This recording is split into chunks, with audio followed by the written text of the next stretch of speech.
नमस्कार मित्रांनो, वंश किचनमध्ये आपले स्वागत आहे। आज आपण बनवणार आहोत उपमा। उपम्यासाठी मी इथे 1 वाटी रवा घेतलेला आहे, बारीक कांदा घेतला आहे कापून आणि 1 मिरची, थोडे टोमॅटो, इथे मी शेंगदाणे घेतले आहे, कोथिंबीर, जिरं मोहरी घेतलेली आहे। आता आपण बनवून घेऊयात उपमा। बनवण्यासाठी मी इथे कढईमध्ये तेल घालून घेतलेलं आहे। इथे तेल गरम झालेलं आहे। आपण तेलामध्ये जिरं आणि मोहरी घालून घेऊया।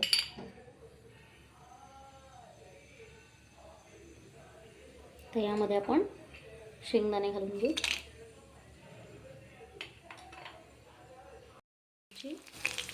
घालून घेतली आहे, थोडा कढीपत्ता, कांदा होऊ देऊयात छान। कांदा झालेला आहे। आता आपण यामध्ये अर्धा चमचा हळद घालून घेऊया। आपण बारीक टोमॅटो कापलेला आहे ते घालून घेऊया आणि ते छान मिक्स करून घेऊया।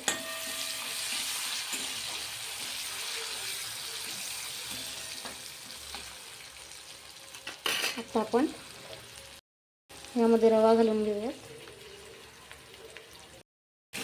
रवा पण छान मिक्स करून घेऊयात आणि आपण हा रवा 2 मिनिट भाजून घेऊयात। इथे मी उपम्यामध्ये टाकण्यासाठी पाणी गरम करायला ठेवलं। चवीनुसार आपण मीठ ॲड करूयात।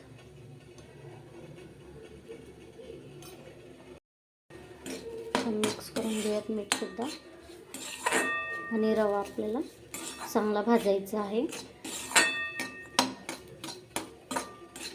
यामध्ये कोथिंबीर घालून घेऊया।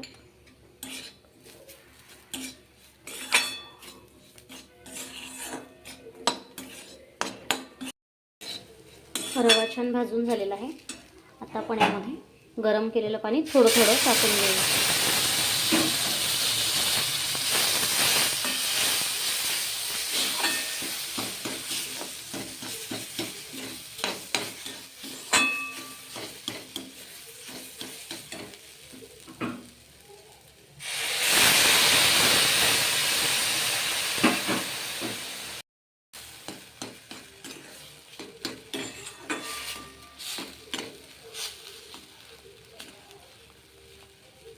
याला आता आपल्याला फक्त अर्धा मिनिट झाकून ठेवायचं आहे, 30 सेकंदसाठी।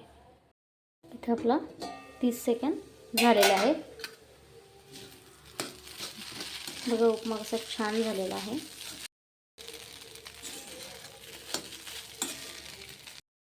उपमा तयार झालेला आहे आणि तुम्ही पण बनवा। मला तुमचा एक्सपिरियन्स शेअर करा आणि माझा व्हिडिओ आवडल्यास व्हिडिओला लाईक करा, चॅनलला सबस्क्राईब करा। धन्यवाद।